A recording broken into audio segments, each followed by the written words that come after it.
condenações pela Justiça do Trabalho podem ensejar a realização de medidas de constrição judicial sobre bens e patrimônio de entidades da administração indireta que submetem ao regime de precatórios? Esse tema é um tema controvertido. E recentemente, o Supremo Tribunal Federal pacificou a questão. E nós vamos falar sobre isso no podcast que foi dessa semana.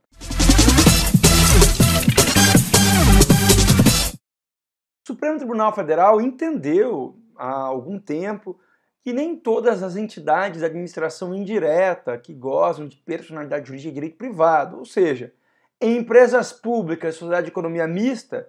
irão submeter à execução nos moldes que se aplica para as empresas do setor privado. Embora essas entidades tenham personalidade de direito privado, elas poderão, em casos excepcionais, desempenhar atividade de interesse público e não atuarão com o escopo apenas de obter lucratividade, ou seja, não atuam no regime concorrencial com outras empresas criadas integralmente pela iniciativa privada. É o caso, por exemplo, de algumas empresas públicas que são imbuídas da missão de atuar em áreas de saúde pública, na área de ensino, e que podem ser criadas pela União, Estados, DF e município. Também é o caso paradigmático dos Correios, que, embora seja uma empresa pública federal, é responsável por assegurar a prestação de um serviço público previsto na Constituição, que é o Correio Aéreo Nacional. Nessas hipóteses, essas empresas públicas e até a sociedade de economia mista,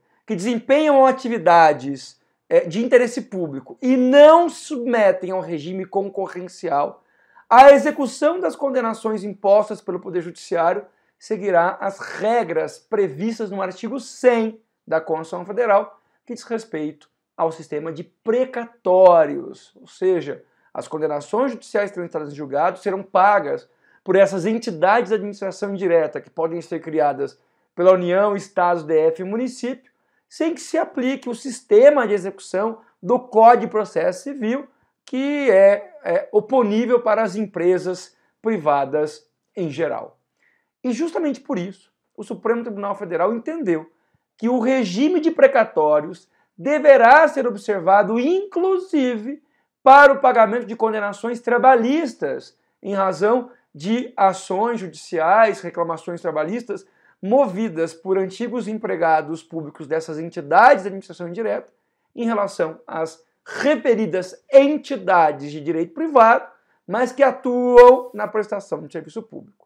Não é possível, portanto, adotar medidas de constrição judicial, como bloqueio de receitas ou ainda a penhora de bens dessas empresas públicas, sociedade de economia mistas, que prestam serviços públicos e que não atuam em regime concorrencial para garantir o cumprimento das condenações imputadas pela Justiça do Trabalho, em que pese todo o cuidado que o nosso ordenamento jurídico tem com as condenações trabalhistas, a importância de se garantir o pagamento para essas entidades que se submetem ao regime de precatórios para o cumprimento de condenações judiciais, é preciso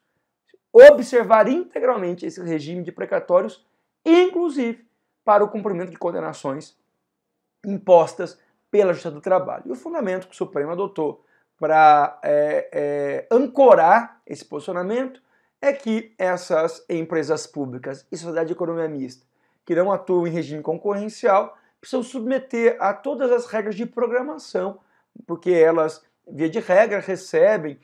repasses dos respectivos entes federados que as instituíram, é preciso cumprir as leis orçamentárias, é preciso que os seus gestores atuem em conformidade com a programação orçamentária e, principalmente, por prestarem serviço de interesse público, não pode uma decisão judicial que, porventura, bloqueie receitas dessas empresas públicas e sociedade de economia mistas, que, repito, atuam no interesse da coletividade, interrompam a prestação de serviços de interesse da coletividade. É preciso, portanto, zelar pela preservação do princípio da continuidade dos serviços públicos que são prestados, já que são serviços públicos de interesse da sociedade como um todo. É o exemplo claro de uma condenação judicial que,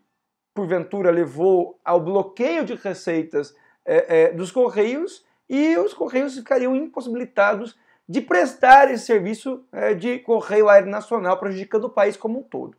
Então fica claro agora, e acaba as divergências no âmbito da jurisprudência, que mesmo as condenações trabalhistas imputadas a essas entidades da administração pública que não atuam em regime concorrencial devem se submeter à regra dos precatórios, devem ser pagas essas condenações conforme a programação orçamentária estipulada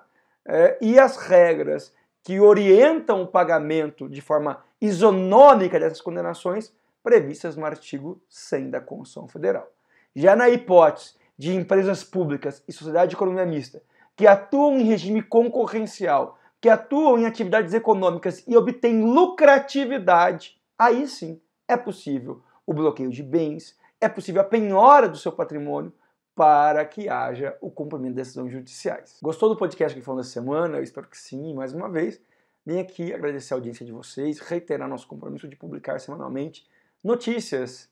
de temas de relevância para a administração pública brasileira como um todo, sempre cuidando de modo especial daqueles assuntos que podem ter interesse dos municípios brasileiros.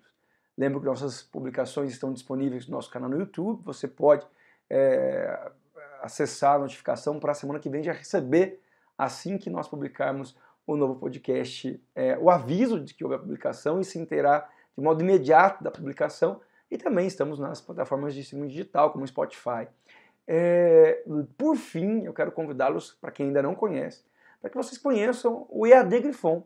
que é uma plataforma de educação à distância, com foco em proporcionar a capacitação de agentes públicos, agentes políticos, empregados públicos e qualquer pessoa que tenha interesse em aprender temas que envolvem direito público e que tratam exclusivamente de assuntos relevantes para a administração pública brasileira. Você pode acessar essa plataforma no endereço que aparece aí na tela, se matricular agora nos nossos cursos de capacitação, começar a fazer as atividades e, ao final, receber uma certificação da Grifon Brasil. A gente volta na semana que vem com mais um podcast. Até lá!